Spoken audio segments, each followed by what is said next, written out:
Hi guys, and welcome to this video where I'm going to paint a purple lake. I'm just going to explore the technique you've seen before, where I paint landscapes with a credit card. So I'm just going to wet the top of my page here and trying to figure out where I want my horizon line. Make sure you're not placing your horizon in the middle of the paper. You want it a little askew. If it's in the middle of the paper, it's kind of too harmonious, and that makes it really annoying to look at. So now I wet my paper, and now I'm going to find the tubes I'm gonna use for this painting. And I'm using Tubecolor because they are so saturated, so they will allow it allows them to kind of spread in the water. And I'm just trying to work out which tubes I'm gonna use. And now I'm just see, this is what happens when you're using a lot of colors. Your palette will get kind of messy. And usually I would use what's in the vault here, but right now I'm just cleaning it with clean water and a tissue, so I can put my Tubecolor down. Here you go. I just cleaned my brush there. Okay, now I'm gonna put this down, and this is Mayan Blue from Daniel Smith. It has a beautiful granulation, and I think it could look really cool in this landscape. Then I have quinacridone rose, and the reason I use a rose for this time is I want to create kind of a sunrise or sunset look, mostly a sunrise. And here paints gray, just because I love Payne's Gray, and I think this painting needs some dark. So I think Payne's Gray does that really well. I'm just re-wetting some of the places that had dried. And now I can go in with my credit card. I'm just taking some of the paint here up to the card. And now the fun begins. This is the best part. White canvas and just going in. Oh, that's pretty. Look how it spreads. Seriously, this is so fun. And if you haven't tried it yet, you should. I know it's a little expensive in paints, and it does require you to have these tube colors, but try it. And if you haven't got any tube colors, try using a very saturated color, and just put it in your vault, and you can just try it out. I'm just putting in a little more color here. See, now I want it to spread even more. I love how that, oh, it's pretty. I love it. Sorry. I'm doing these narrations after I painted it, so I haven't actually seen it before now. And I am just in love with how it looks when it spreads like this. When you're painting it, it's a little stressful because you have to be careful about puddles and stuff. But if you're watching it afterwards, it's so fun. And I'm tilting the paper to kind of create a movement in the sky, like wind or something like that. I'm pretty happy about this sky now, so I'm wetting my lake where I want my lake to be. And I do actually want my lake to be super shiny, like it's a still day. And let's see if I can create that. I'm just putting in some more water here, or some more paint. Doing a little bit of white before I hit the water. And you can see how I go from left to right and right to left here on the water. Just because water would never go up and down. It'll always be horizontal lines. So to make sure, it will probably just melt into each other because there's so much water, but just to make sure. And I didn't wet the area around the lake, so here I can just go in and create some nice texture to show rocks and ground, and just the landscape in front of the lake here. You see, I'm just working my edges here. And look how that sky turned out. That's really cool. It's almost too dark. I've got to fix that. Don't worry. Just putting in some more color with my brush.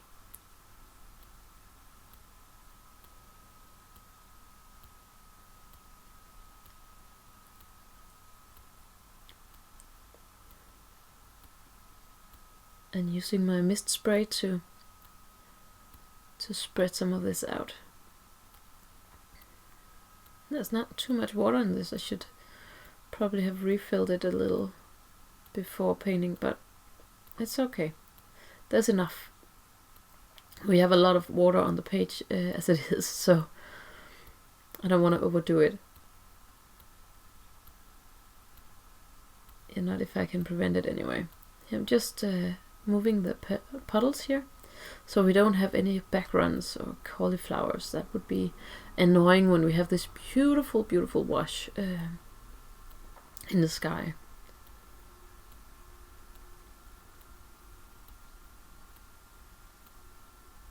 And I'm just dripping in some water here.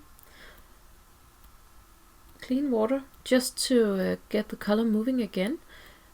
I did feel like there was a little too much paint on the horizon line, so I think this could create some nice texture in the sky, and kind of emphasize that movement I talked about before. Just make sure that it's still wet, because otherwise it'll make some annoying lines when you go in with water on a almost dry wash. So either make sure it's still wet, or wait till it's dry and you can re-wet it again and continue working on it. I'm just dropping in some more color in the water, and it did actually dry a little here, I can see. So I'm just trying to add water to save it. You can see that the movement came back again.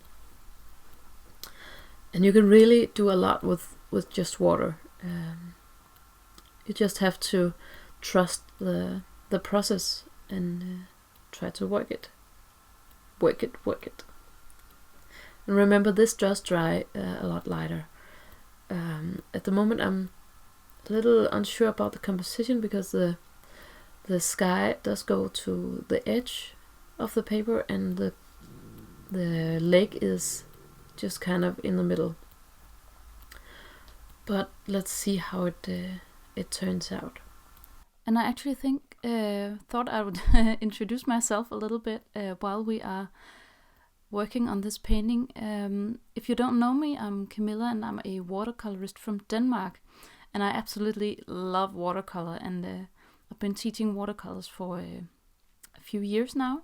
I have my own online school where I post quite a lot of classes, and I have a class on abstract landscapes as well, kind of obvious when you are watching me paint landscapes, but I do florals and other stuff as well. But I love landscapes, and I live in the country, so landscapes are just a big part of that. And you can just see me put down a foreground here as well with the landscape, and it's very saturated. I'm still using my card to apply the paint here, and painting like landscapes like this is just a super fun way to create a very loose look. That's just it's just a fun way to do it. And I know a lot of you are maybe painting landscapes in a tighter fashion, where it kind of looks like the painting that or the image that you might be painting. And I totally love that way as well, but I really love to just explore the medium and see what can create in a more abstract way. And that's why I also here in February 2021 am doing a live walkthrough of my abstract watercolor landscapes class, where we're going to paint one motif but in 3 different ways. That's going to be so much fun. So I can't wait to get started on that, and maybe you wanna join me, and that would be super cool. I'm just gonna put a link here so you can see it, and you can type it into your browser if you wanna check it out. But for now, just enjoy this video and try it out, because it's a lot of fun to paint like this. Now we can let the painting dry, and we can come back to it. Now we have let it dry, and it looks really cool. Those colors work amazing together, I think. Though I do wish I had a little more of the blue, but I'm just trying to put in a little more here. It is the Quin Rose and the Payne's Grey that is mostly prominent in this painting, and that's okay. I think I'm gonna have more fun with the blue at some point. But now I'm just re-wetting the area here in the foreground, and this paint I have on here already is still easy to work with. There's some pretty heavy lumps of paint here, so I'm just I'm trying to make some texture here and trying to just get some details going. Here it's just a little grass, just dragging out the paint I have on my ground here, some rocks and stuff like that.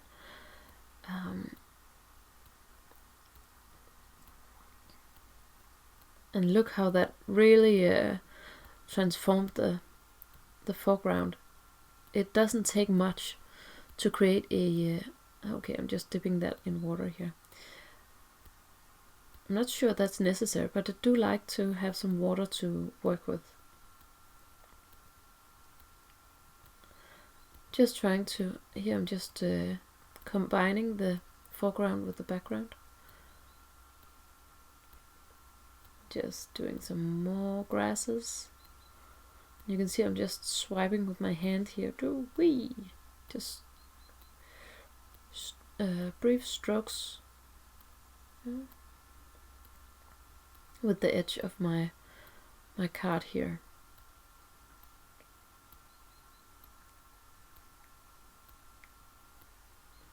And just combining it with the background.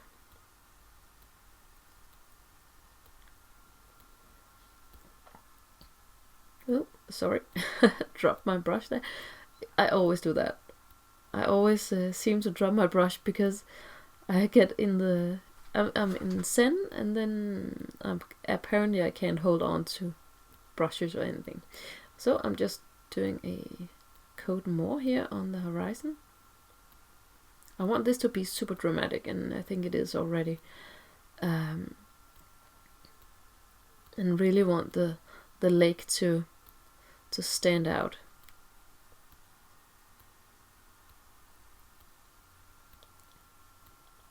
I do wish I had done more dry brushing though on the lake, because that creates a beautiful shine. Here I'm just wetting the entire page so the water can spread the paint that I just put in the horizon line. Very pretty. Just getting it to flow into the lake as well, just to get some shadow.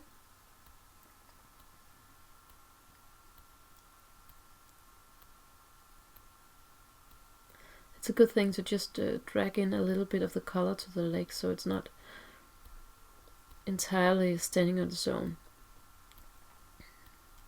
I'm just dragging out some color here and there, just to ground it on the page and not having it flow all the way. You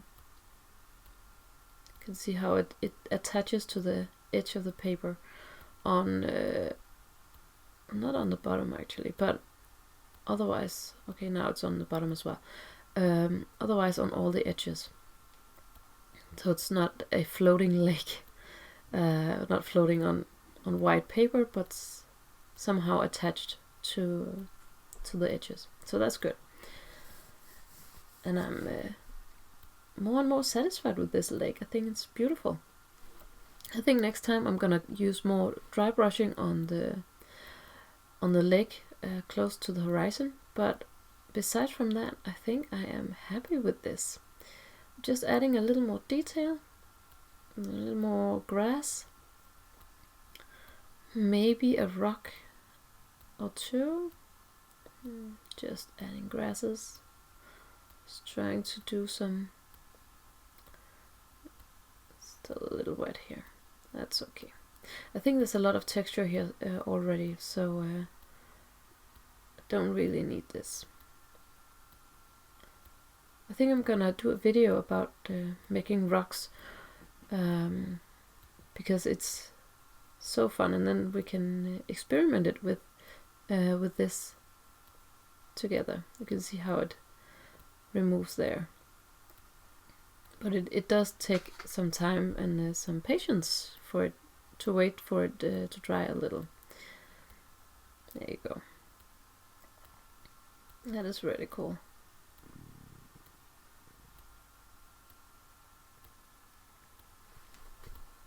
I love how that texture turns out. It's beautiful.